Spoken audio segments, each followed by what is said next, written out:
এমন অবস্থায় আল্লাহ রাসূল সাল্লাল্লাহু আলাইহি সাল্লাম তাদেরকে শোনায় দিলেন ওয়ালা তুকু মা লাইসা লাকা বিহি ইলমু। আল্লাহ বলেন ওয়ালা তাকফু লাইসা লাকা বিহি ইলমু। ও নবী, এই মানুষগুলো আপনাকে বিভিন্ন রকম কথা বলছে, মূল একটাই কথা, তাদের কোনো ইলম না।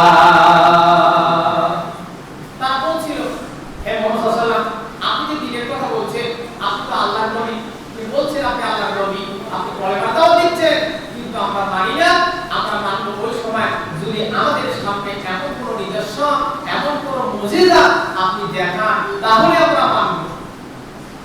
রাসূল করিম সাল্লাল্লাহু আলাইহি সাল্লাম বললেন, ইহুদি ভাইরা, তোমাদের চোখের সামনে আকাশের চন্দ্রটাকে খণ্ডিত করেছি, তোমরা কলেমা পড়ো নাই। পাহাড় আমারে সালাম দিয়েছে, তবু তোমরা কলেমা পড়ো নাই। এর চাইতে কি এমন বড় নিদর্শন আমি তোমাদের সামনে দেখাবো? ইহুদিরা বললেন, মুহাম্মদ রে, তোমার কাছে সারা দিন আমরা আপনার কাছে এসেছি, কিন্তু একটাই কথা, আজকে নিদর্শন দেখাও। আয়াতের মধ্যে এসেছে আয়াতিরা শব্দের অর্থ হলো নির্দেশনাবলী, অর্থাৎ নিদর্শন তার অর্থ হলো মর্যাদা। বিশ্বনবী জনাব মুহাম্মদ রাসূলুল্লাহ সাল্লাল্লাহু আলাইহি সাল্লামের সামনে তার মর্যাদা তালাশ করলো। তারা বললেন, মুহাম্মদ সাল্লাল্লাহু আলাইহি সাল্লাম, আমাদের সামনে ওই সময় যে সময় আপনি আকাশের চন্দ্রটাকে খণ্ডিত করেছিলেন, নবী ওই সময় আমাদের সঙ্গে অনেক মানুষ ছিল, যার কারণে আমরা ওই সময় কলেমা গ্রহণ করতে পারি নাই। কিন্তু আজকে আমাদের চোখের সামনে যদি আপনি মুজিজা দেখাতে পারেন, এমন কোন নিদর্শন দেখাতে পারেন, তাহলে আমরা কথা দিলাম, আপনার কালেমার সাক্ষ্য দিয়ে আমরা মুসলমান হয়ে যাব। রাসূল দেখলেন যে তারা মুসলমান হয়ে যাবে, আল্লাহ রাসূল তাদের কথার উপর ভিত্তি করে একমত হয়ে বললেন, আচ্ছা তোমরা কি এমন মুজিজা দেখতে চাও যা রাসূল আমি তোমাদেরকে দেখাবো? সুবহানাল্লাহ। আল্লাহর নবীর সামনে ইহুদিরা বললেন, মুহাম্মদ, এই যে দেখা যায় পাহাড়, এই পাহাড়ের পাদদেশে, তার মানে উহুদ পাহাড়ের পাদদেশে এই বড় পাহাড়, এই পাহাড়ের উপরে খেজুরের গাছ লাগাতে হবে। আল্লাহর নবী বললেন, ও ইহুদি ভাইরা, খেজুরের গাছ কেন? খেজুরের বীজ লাগালে ওখান থেকে আল্লাহ রাব্বুল আলামিন গাছ বাইর করে দেয়।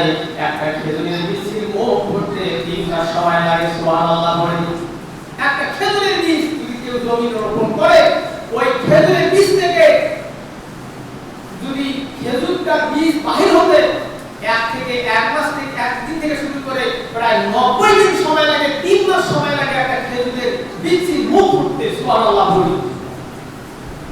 আল্লাহর নবীর সামনে ইহুদিরা বললেন, মুহাম্মদ, আমরা যে খেজুর আপনার হাতে তুলে দেব, এই খেজুর থেকে ওই পাহাড়ের পাদদেশে খেজুর লাগাতে হবে। আল্লাহর নবী বলেন, ঠিক আছে, লাগাবো। তাদের কথায় একমত হয় আল্লাহর হাবিব বিশ্বনবী জনাব মুহাম্মদ রাসূলুল্লাহ সাল্লাল্লাহু আলাইহি সাল্লাম রাজি হয়ে গেলেন। ইহুদিরা তিনজনে গল্প গুজব করে তারা একজন নবীর সামনে চলে আসলো। আসার পরে তারা দুইজনে বুদ্ধি করে ফেললো, এমন খেজুর বিশ্বনবীর হাতে দেব, বিশ্বনবীর হাতে এমন খেজুর তুলে দেব যাতে করে জীবনে কোনোদিন গাছ বাইর হবে না।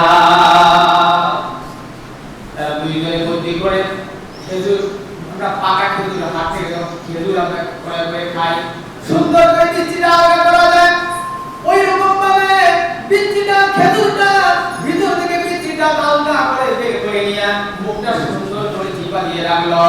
রাখার পরে এক মুষ্টি খেজুর বিশ্বনবীর হাতে তুলে দিলেন, বললেন, মুহাম্মদ, এই খেজুর নাও, এই খেজুর পাহাড়ের পাদদেশে লাগাও, এখান থেকে যদি গাছ বাইর হয়, ও মুহাম্মদ, আমরা স্বীকৃতি প্রদান করলাম, তোমার কালেমা গ্রহণ করে আমরা মুসলমান হয়ে যাব।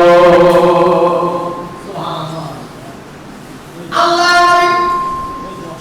তাদের কথার উপর একমত হয়ে এক মুষ্টি খেজুর হাতে নিয়ে হাঁটি হাঁটি পা করে পাহাড়ের পাদদেশে উঠলেন। আল্লাহর নবী তো জানেন না যে এই খেজুরের মধ্যে বীজ ছিলেন।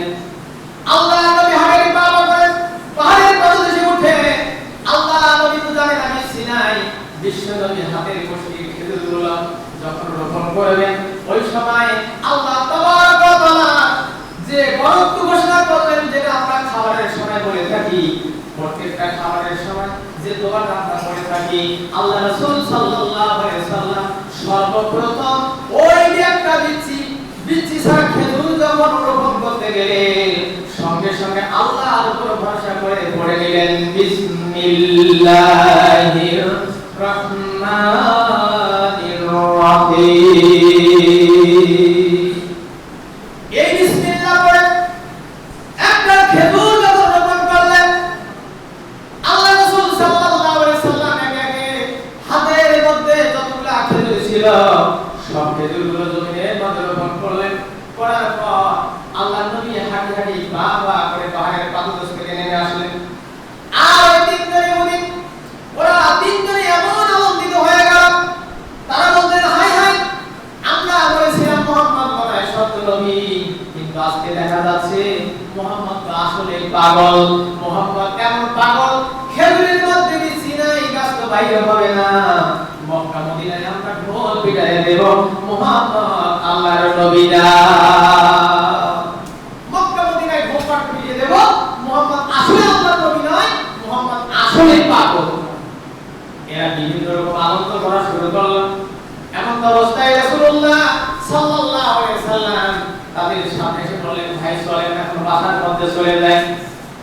তারা ভাবলেন সর্বনাশ, মুহাম্মদের এমন বড় চালাকি, আমাদেরকে বাসায় নিয়ে যাবে।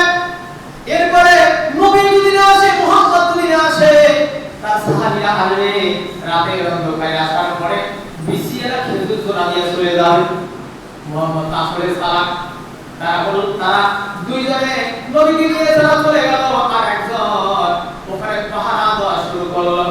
পাহারা দিতে দিতে কেতাবের মধ্যে বর্ণিত হয়েছে, পাহারা দিতে দিতে তারা ভাবলো একটা খেজুরের মুখ উঠতে যদি 3 মাস সময় লাগে, যাই একটু দেখি খেজুরের মধ্যে বিচি নাই, আসল অবস্থাটাকে একটু দেখতে হবে।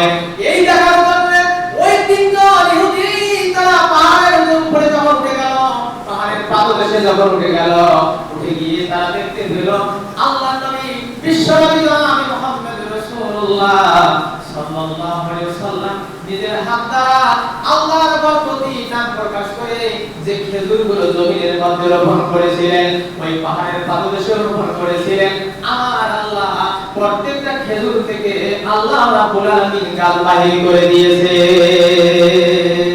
সুবহানাল্লাহ। সঙ্গে সঙ্গে ইহুদিরা তারা আল্লাহর বরকত ঘোষণা করলো, আল্লাহু আকবার বলে তারা ওই পাহাড়ের পাদদেশে তারা সিজদায় লুটিয়ে পড়লো।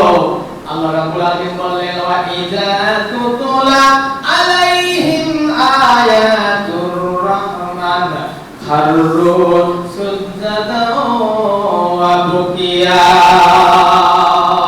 আল্লাহু আকবার। তারা সঙ্গে সঙ্গে আল্লাহর এই বরকত দেখার পর সঙ্গে সঙ্গে তারা পাহাড়ের পাদদেশে আল্লাহর শুকরিয়া করতে করতে সিজদায় লুটিয়ে পড়লো। সুবহানাল্লাহ ওয়া বিহামদিহি। তৎকালীন সময়ে এরকম ভাবে তারা নবীকে বিভিন্ন ভাবে পরীক্ষা করেছিলেন। শুধু তাই নয়, আল্লাহ রাসূলকে পরীক্ষা করেছে তা না, রাসূলুল্লাহ পূর্বে